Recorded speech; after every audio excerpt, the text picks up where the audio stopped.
تو میں جنت میں جانے پر نماز کو ترجیح دوں گا، نماز پڑھوں گا نماز۔ لوگ کہتے ہیں نماز میں کیا رکھا ہے؟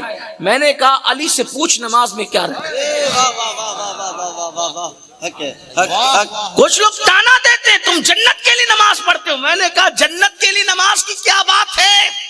جس کو نماز کی لذت ملی وہ جنت پر ترجیح دیتے ہیں نماز۔ اتنا بڑا مجمع یہاں پر موجود ہے، ذرا غور کیجئے کہ اگر لوگوں کو نماز کی دعوت دی جاتی ہے تو لوگ بڑی سادگی کے ساتھ کہتے ہیں مولانا ٹائم نہیں ملتا میں نماز پڑھنے کے لیے۔ میرے بھائیوں، آپ نے نماز کو سمجھا کیا ہے کہ ٹائم ملے گا تو ہم نماز پڑھیں گے؟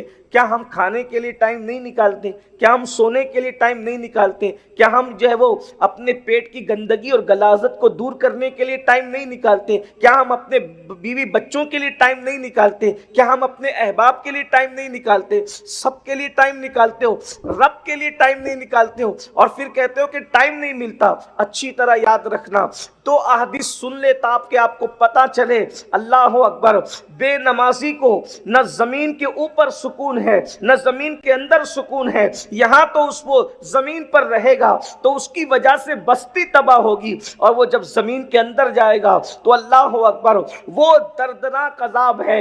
اللہ کے رسول صلی اللہ علیہ وآلہ وسلم نے اتنا دردناک عذاب بیان فرمایا ہے کہ کلیجہ منہ کو آتا ہے۔ اللہ اکبر، میرے آقا صلی اللہ علیہ وآلہ وسلم کے غلاموں، اللہ کے سچے رسول صادق و مصدوق صلی اللہ علیہ وآلہ وسلم ارشاد فرماتے ہیں سیدنا ابو ہریرہ سے، ابو ہریرہ بے نمازی کے قریب بیٹھا بھی نہ کرو۔ اللہ کے رسول صلی اللہ علیہ وآلہ وسلم سیدنا ابو ہریرہ سے بیان فرما رہے ہیں۔ اس حدیث کو فقیہ ابو اللہ سمرقندی اپنی کتاب میں تحریر فرما رہے ہیں کہ اللہ کے رسول صلی اللہ علیہ وآلہ وسلم نے فرمایا ابو ہریرہ بے نمازی کے قریب نہ بیٹھا کرو، اس لیے کہ بے نمازی پر آسمان سے مسلسل لعنت نازل ہوتی، بے نمازی پر آسمان سے لعنت نازل ہوتی۔ یعنی کہ اگر بے نمازی کو برباد کرنے کے لیے کسی دشمن کی ضرورت نہیں ہے، یہ بے نمازی اپنے آپ کو برباد کرنے کے لیے خود کافی ہے۔ جس پر رات و دن خدا کی لعنت برس رہی ہو، پھر اس کی زندگی کی خوشیوں کا کیا حال، پھر اس کی زندگی کے اندر سکون کا کیا کیفیت، پھر اس کی زندگی کے اندر اطمینان کا کیا معاملہ۔ اللہ اکبر، ہر انسان اپنے بچوں کے مستقبل کو بہتر بنانا چاہتا ہے، لیکن کتنے لوگ ہیں جو اپنے بچوں کو نمازی بنانا چاہتے ہیں؟ یاد رکھنا، ڈاکٹر بنا دیا، انجینئر بنا دیا، ٹیچر بنا دیا، مالدار بنا دیا، تاجر بنا دیا، سب کچھ بنا دیا، اگر نمازی نہیں بنایا تو تم نے اپنے بچوں کے مستقبل کے ساتھ کھلواڑ کیا، اور خود بھی نمازی نہ بنے تو بھی اپنے مستقبل کے ساتھ تم نے کھلواڑ کیا۔ مائیں اور بہنیں بھی یہاں پر موجود ہیں، ظاہر سی بات ہے، نہ یہ میری بات ہے نہ کسی اور کی بات ہے، اللہ کے سچے رسول صلی اللہ علیہ وآلہ وسلم کا فرمان ہے۔ اللہ اکبر، حضرت خواجہ عثمان ہرونی بستیوں کی بربادی کے لیے سب سے پہلی وجہ نماز کا ترک بیان فرما رہے ہیں، اور فقیہ ابو اللہ سمرقندی حدیث حضرت ابو ہریرہ سے نقل فرما رہے ہیں کہ اللہ کے رسول علیہ السلام نے فرمایا بے نمازی کے ساتھ نہ بیٹھا کرو، بے نمازی کے بازو میں نہ بیٹھا کرو، بلکہ اللہ کے رسول علیہ الصلوۃ والتسلیم نے تو ایک مقام پر یہ بھی ارشاد فرمایا کہ جو لوگ نماز نہیں پڑھتے ان کو اپنی زکوٰۃ بھی نہ دیا کرو، اپنی خیرات سے ان کو حصہ بھی نہ دیا کرو۔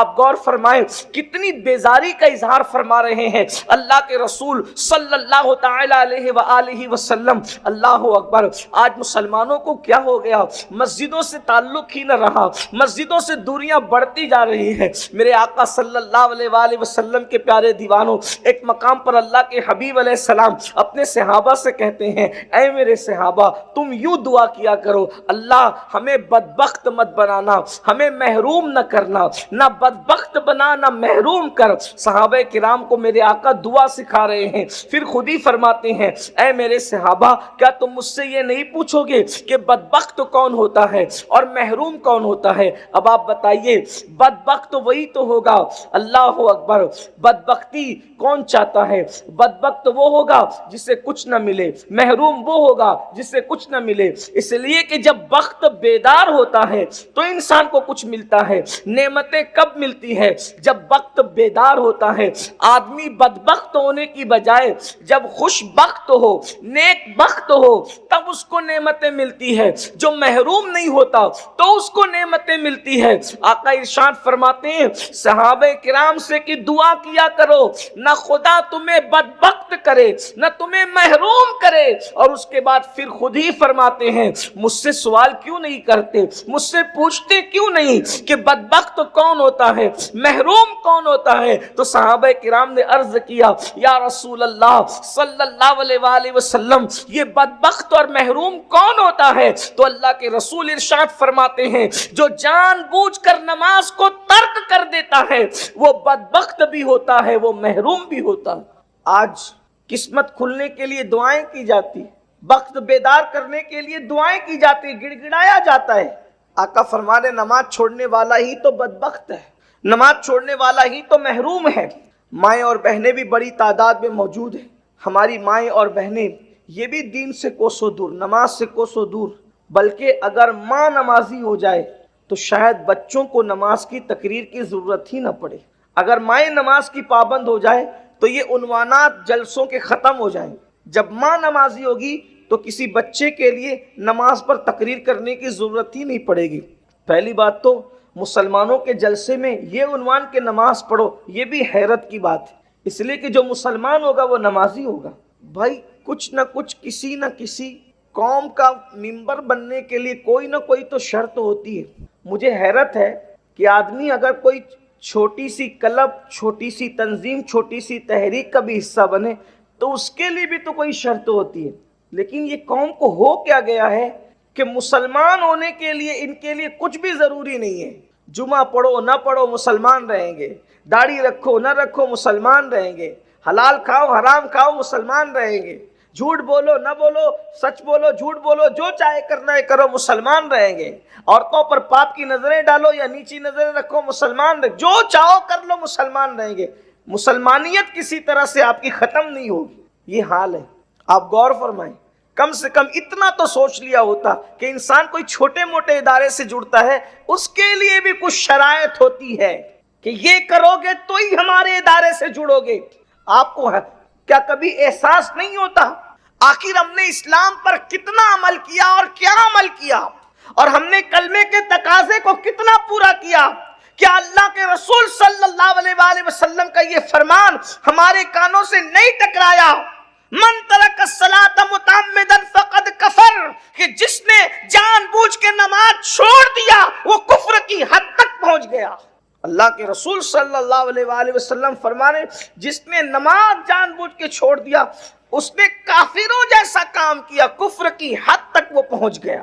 حنفی ہونے کے اعتبار سے ہم بے نمازی کو ڈائریکٹ کافر تو نہیں کہتے اور نہ ہی ہم کہہ سکتے ہیں، لیکن اللہ کے بندوں کبھی سوچا جو نماز میں غفلت کرتے ہیں؟ بزرگوں نے فرمایا جب وہ مریں گے تو قریب المرگ ڈر لگتا ہے کہ اللہ ان کا ایمان چھین لے گا، اور ایک وقت کی نماز کے لیے صرف 10 منٹ کا ٹائم لگتا ہے، 10 منٹ سے زیادہ کا ٹائم نہیں لگتا نماز کے لیے۔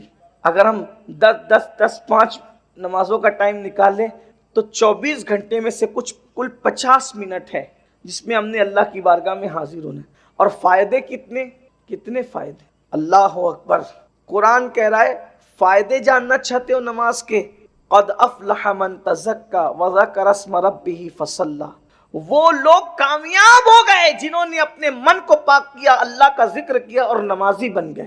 یعنی دنیا کی بھی کامیابی ہے، آخرت کی بھی کامیابی ہے۔ اور بڑی بات، یہ تو کامیابی تو ہے ہی ہے، آج گناہ سے ہر انسان چھٹکارا چاہتا ہے۔ قرآن کہتا ہے ان الصلاۃ تنہی عن الفحشاء والمنکر، کہ بے شک نماز ہر برائی اور بے حیائی سے روک لیتی، اور اگر نماز نہ پڑھو تو اللہ کے رسول صلی اللہ علیہ وآلہ وسلم ارشاد فرماتے ہیں جو نماز چھوڑ دے، اس روایت پر تھوڑی توجہ کریں۔ ویسے تو آپ بہت توجہ سے سن رہے ہیں ماشاءاللہ، اللہ آپ کو جزائے خیر دے، لیکن اس پر تھوڑا غور کر لیں۔ اللہ کے رسول صلی اللہ علیہ وآلہ وسلم فرماتے ہیں جس نے جان بوجھ کر نماز چھوڑ دیا اللہ اس کو اپنی امان سے باہر کر دیتا ہے، یعنی اب اس کے ساتھ اللہ کی پناہ، اللہ کی امان کی چادر اس کے سر پہ نہ رہے گی۔ اللہ رب العزت نے اپنی امان سے اس کو باہر کر دیا، یعنی اللہ پاک کتنا ناراض ہے بے نمازی سے کہ اللہ اپنی امان کی چادر اس سے ہٹا لیتا ہے۔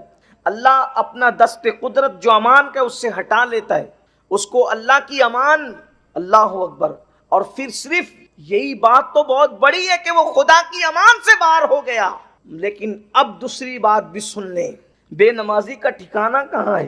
آقا علیہ السلام ارشاد فرماتے ہیں جس نے جان بوجھ کے نماز چھوڑ دی قیامت کے دن اس کے ساتھ میرا کوئی وعدہ نہیں۔ آقا فرماتے ہیں میرا کوئی وعدہ اس کے ساتھ نہیں ہے۔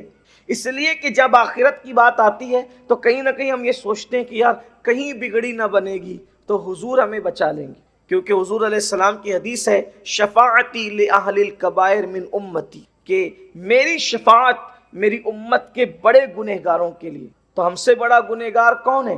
تو حضور تو ہمیں بچا ہی لیں گے، ہماری مغفرت انشاءاللہ ہو ہی جائے گی۔ لیکن ایک چیز آپ سے کہتا ہوں، حضور علیہ الصلاۃ و تسلیم کے بارے میں ہم اہل سنت کا عقیدہ یہ ہے کہ شفاعت کی جتنی قسمیں ہیں سب حضور کے لیے ثابت اور ہم مانتے ہیں۔ سچا سنی ہونے کے لیے، سچا مومن ہونے کے لیے یہ عقیدہ لازمی ہے آپ کے لیے، ہم سب کے لیے، کیا کہ شفاعت کی جتنی قسمیں ہیں میرے آقا علیہ السلام کے لیے ہر قسم ثابت ہے، حضور بالکل شفاعت کریں گے۔ بلکہ ہمارا عقیدہ تو یہ بھی ہے کہ جتنے اور لوگ شفیع ہوں گے وہ سب حضور کی بارگاہ میں شفاعت لائیں گے اور تنہا میرے آقا اللہ کی بارگاہ میں شفیع ہوں گے۔ اور میرے امام اس کو یوں بیان فرماتے ہیں، کیا ہی ذوق افزا شفاعت ہے تمہاری واہ واہ، قرض لیتی ہے گناہ پرہیزگاری واہ واہ۔ ہم شفاعت کی ہر قسم پر ایمان رکھتے ہیں اور رکھنا بھی چاہیے، کیونکہ اللہ کے رسول علیہ السلام نے ارشاد فرمایا کہ میری شفاعت ہلاک ہونے والوں کے لیے، میری شفاعت بڑے گنہگاروں کے لیے ہے۔ لیکن اب آئیے، اللہ کے رسول صلی اللہ علیہ وآلہ وسلم کے یہ سارے فرامین حق ہے، لیکن اگر آپ یہ سوچتے ہیں کہ ہم نماز چھوڑ دیں، نماز ترک کر دیں، تو اللہ کے رسول علیہ السلام یہ بھی فرما رہے ہیں کہ جس نے جان بوجھ کر نماز چھوڑ دی قیامت کے دن اس کے ساتھ میرا کوئی وعدہ نہیں۔ میں یہ نہیں کہہ رہا ہوں کہ جو نماز نہیں پڑھے گا حضور اس کی شفاعت نہیں کریں گے، یہ نہیں کہہ رہا ہوں، میری بات کا یہ مطلب نہ نکالنا، لیکن اللہ کے رسول علیہ السلام نے یہ ضرور فرمایا۔ آقا علیہ السلام فرماتے ہیں جس نے جان بوجھ کر نماز چھوڑ دی قیامت کے دن اس کے ساتھ میرا کوئی وعدہ نہیں۔ ذرا تصور میں لائیں، جب ماں بیٹے سے بھاگ رہی ہوگی، جب بیٹا باپ کو پہچاننے سے انکار کر رہا ہوگا، جب زمین شعلے اگل رہی ہوگی، آسمان آگ برسا رہا ہوگا، رشتے اور ناطے خون کے ٹوٹ چکے ہوں گے، کنبہ قرابت داری سب قصہ پارینہ بن چکا ہوگا، انسان کو اپنے جسم کو دیکھنے کی فرصت نہیں ہوگی، کوئی ٹکنوں تک، کوئی گھٹنوں تک، کوئی کمر تک، کوئی گلے تک پسینے میں ڈبکیاں لے رہا ہوگا۔ لوگ اس وقت میدان محشر کی ہولناکی کو دیکھ کر یہ تمنا کریں گے کہ بھئی چلیں ہمیں جہنم ہی میں ڈال دیا جائے لیکن کم سے کم اس مصیبت سے چھٹی دے دی جائے۔ محشر وہ محشر ہے جس کے بارے میں لوگ کہتے ہیں محشر میں جو ہوگا دیکھا جائے گا۔ لوگوں کی بے باکی کا حال بھی تو دیکھیے، شاعری کی دنیا اور ہے، حدیث کی دنیا اور ہے۔ روایتوں میں آیا ہے کہ لوگ میدان محشر کی تکلیف اور مصیبت سے اس طرح پریشان ہو جائیں گے کہ لوگ تمنا کریں گے کہ کم سے کم اس سے چھٹی ملے، جہاں جانا ہے جہنم ہی میں اگر ڈالا جائے تو ڈال دیا جائے، لیکن کم سے کم میدان محشر سے تو ہمیں نجات ملے۔ یعنی وہ محشر ہے، محشر اسے کہتے ہیں۔ لوگوں کے پتے پگھل پگھل کر پانی ہو رہے ہوں، آنکھیں لوگوں کی بہ رہی ہوگی، زبان پیاس کی وجہ سے لوگوں کے سینے پہ لٹک رہی ہوگی، اللہ کے عرش کے علاوہ کوئی سایہ نہیں ہوگا۔ آج لوگ اپنی راتوں کو عیاشیوں میں گزارتے ہیں، کانوں میں ایئر فون لگا کر گانے یوں سنتے ہیں، ان کو یوں لگتا ہے کہ یہ کوئی جرم ہی نہیں۔ حرام کام اس انداز سے کرتے ہیں کہ اس کے بارے میں کبھی پوچھا ہی نہیں جائے گا۔ آج مسلمانوں میں سود اور بیاج جس طریقے سے عام ہو رہا ہے، ایسا لگتا ہے کہ خوف خدا دلوں سے اٹھ چکا ہے۔